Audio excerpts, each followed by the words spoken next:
भागवत हमें करानी चाहिए तो किन किन बातों पे ध्यान रखना चाहिए। आज आप साहब करा रहे हैं, हो सकता है गणेश मेरा किसी और पर कृपा करे, अगली साल कोई और कराए, लेकिन भागवत कराते समय हमें इन इन बातों का ध्यान रखना चाहिए। कौन कौन से हैं वो लोग, जरा ध्यान देना मेरे बंधुओं। और किन किन बातों पे ध्यान, क्या क्या करना चाहिए सुनो। देवज्ञम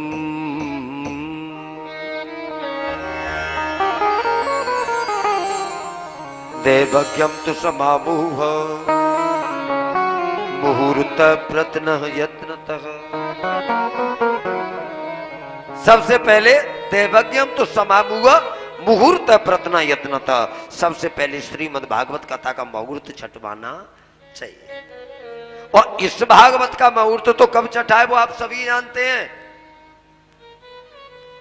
कितने दिन हो गए, 1 वर्ष। और भागवत का शुभ मुहूर्त छटवाने के बाद फिर क्या करना चाहिए।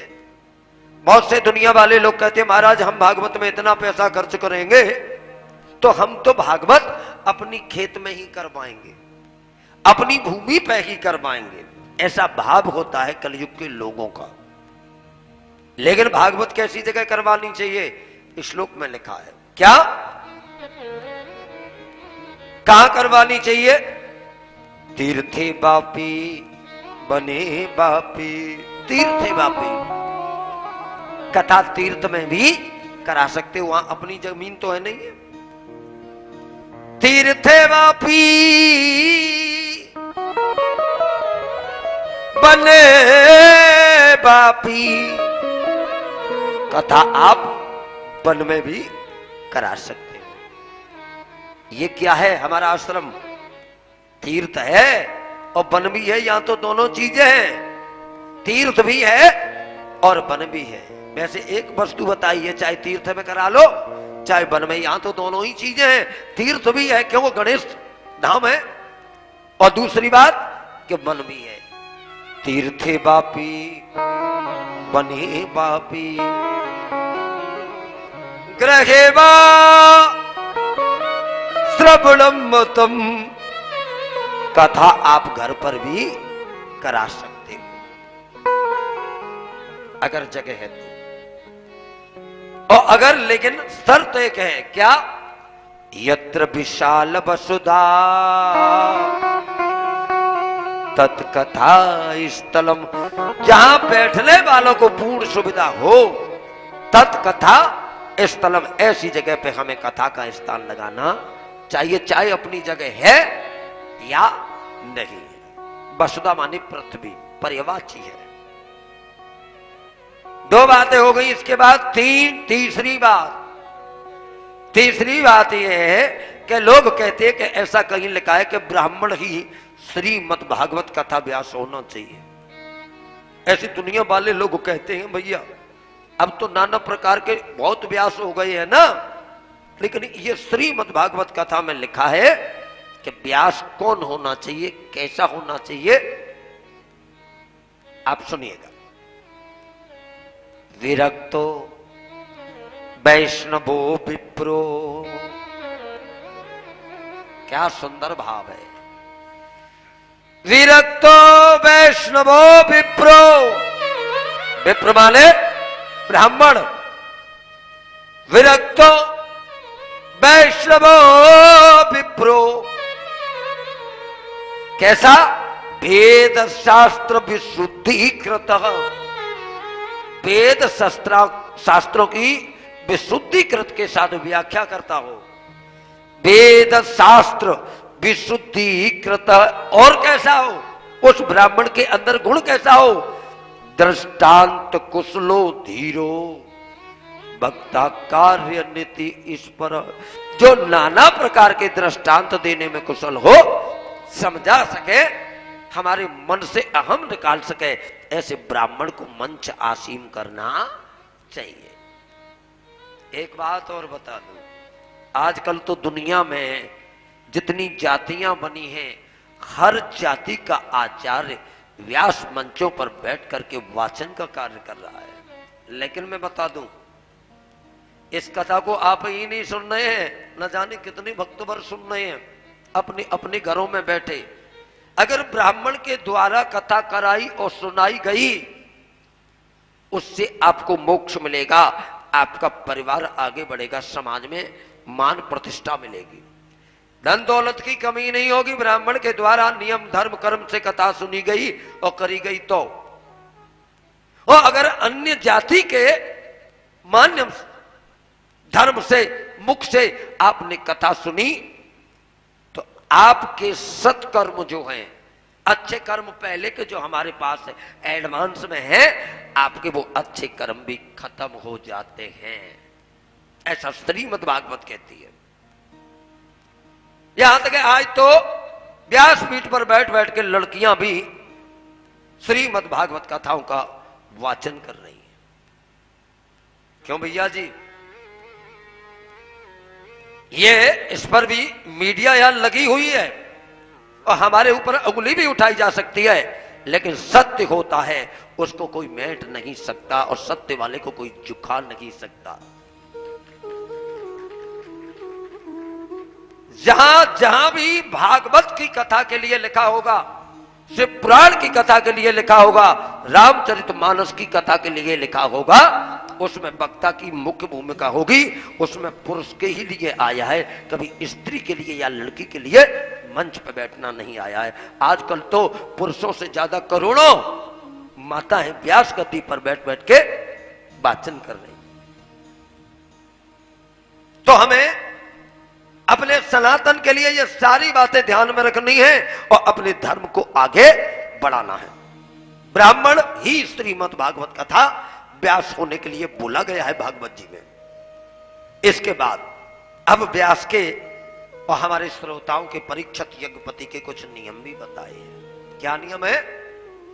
वक्ता क्षौरम प्रकृत्यव्यम, जिन्होंने कथा कहने का संकल्प लिया है, कथा सुनने का संकल्प लिया है, कथा सुनाने का संकल्प लिया है, उनको जब तक श्रीमद् भागवत चले तब तक क्षौरम सेविंग नहीं बनवानी चाहिए। ये भागवत वालों का नियम है भैया। चारपाई पे नहीं सोना चाहिए कहने वाले को और श्रीमद् भागवत कथा कराने वाले के आप लोगों को भी। आप देख लेना, ये मेरी अभी 15 दिन से लगातार जैतपुर में कथा चल रही है। दूसरी है, पहली कथा भी मैंने जब कही थी फिर भी मैं जमीन पे सोता था, और ये गणेश सेवा संस्थान की जो कथा कह रहा हूं आज भी मैं पृथ्वी पे सो रहा हूं। तो कहने वाले का फर्क तब पड़ेगा जब उस कर्म को खुद फॉलो करें। अगर हम खुद फॉलो करेंगे तो हमारे कई हुए वर्डों पर भी विचार किया जाएगा, और हम खुद एसीओ में सोए हैं, आप लोगों को बोल दे कि जमीन पर सोना है, आप लोग नहीं सोगे ना भैया। जिसको हम खुद करते हैं वही मंच से बोलते हैं। तो सेविंग नहीं बनवानी चाहिए, चारपाई पर नहीं सोना चाहिए। इसके बाद रोज हमें श्रीमद् भागवत कथा का पूजन करना चाहिए, मंत्र बोलना चाहिए, श्लोक श्रीमद् भागवतम अयम प्रत्यक्ष कृष्ण एवगी। ये भागवत देखने में तो कहानी किस्सा है, कागज की पोथी है, लेकिन है क्या? साक्षात कृष्ण एवगी। ये साक्षात कृष्ण है। अगर मानोगी माता हो तो देखने में कागज की पोथी है, लेकिन ये साक्षात कृष्ण का रूप है। भगवान ने गीता में कहा है, जो मेरी भगवत गीता का पूजन करता है वो पूजन साक्षात मेरा होता है। तो आप लोग कुछ करिए न करिए, लेकिन कब रोज इस भगवत गीता का पूजन रोज करिए, जिससे हमें कृष्ण का आशीर्वाद मिले। रोज हमें व्यास का तिलक करना चाहिए, मंत्र बोलना चाहिए। क्या श्लोक में लिखा है? सुकरूप प्रबोधज्ञ। हे महाराज, आप हमारे सामने बैठे हैं तो सुकरूप, नाते रिश्ते गोते भूल करके क्या मानना है? सुकरूप। आप हमारे सुखदेव जी हो। सुकरूप प्रबोधज्ञ सर्व वेद विशारद, आप तो सभी वेदों को जानने वाले हो। और प्रार्थना करनी चाहिए, एतत् कथा प्रकाशेनम मद अज्ञान विनाशय। हे गुरुदेव, एतत् कथा प्रकाशेनम, मेरी ऊपर ऐसी कथा का प्रकाश डालो, मद अज्ञान विनाशय, जो मेरे मन में अज्ञान भरा है उसका नाश हो जाए। रोज व्यास का तिलक करना चाहिए। उसके बाद 5 ब्राह्मणों का भी पूजन रोज करना चाहिए। श्लोक बोलना चाहिए, वर्णम पंचमी प्राणाम कथा भक्त निवृत्तये। 5 वर्णों का रोज पूजन करना चाहिए। वो आपने किया आज सुबह जी। उसके बाद 5 वर्णों का पूजन करने के बाद क्या करना चाहिए, ये हमें आपको नियम कर्म से रहना है। क्या क्या, इस श्लोक आगे का लिखा है, ब्रह्मचर्यम अखंडम ब्रह्मचर्यम मधा सुप्ति पत्रापल्यम च भोजन। ब्रह्मचर्य, अखंड ब्रह्मचर्य का पालन करना है, और पत्रा वल्यम च भोजन, और कथा कहने वाले को और कथा सुनने वाले को बर्तन में भोजन नहीं करना है। कहां, पत्तन पे, वो भी फाइबर वाली पे नहीं।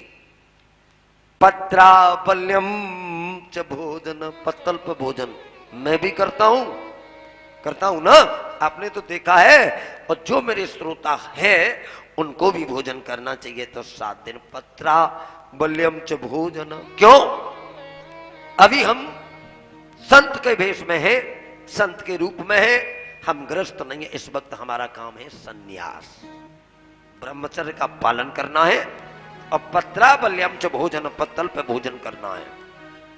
इसके बाद एक और बात का ध्यान रखना चाहिए कथा कराने वालों को। क्या, श्लोक में लिखा है आगे, कामम क्रोधम मधम मानम मत्सरम लोभमेव च। भागवत कराने वालों को कभी कामना नहीं करनी चाहिए। आज करे दुनिया वाले लोग भागवतें करा रहे हैं, वो कामना के आधार पर करा रहे हैं, कामना के आधार पे पैदावारी के सिस्टम में करा रहे हैं। इस भागवत को कहते हैं ना, हम करा देंगे, 20 लाख रुपए में भागवत में आएंगे, 5 लाख रुपए महाराज जी को दे देंगे, 5 लाख रुपए में ये सारा मामला हो जाएगा चैनल वालों का, ईश्वर टीवी वालों का है, अब बाकी में 10 लाख अपने बच गए, अपनी आनंद आ जाएंगे। लेकिन भागवत का मन में ऐसा विचार भी नहीं रख रहा है।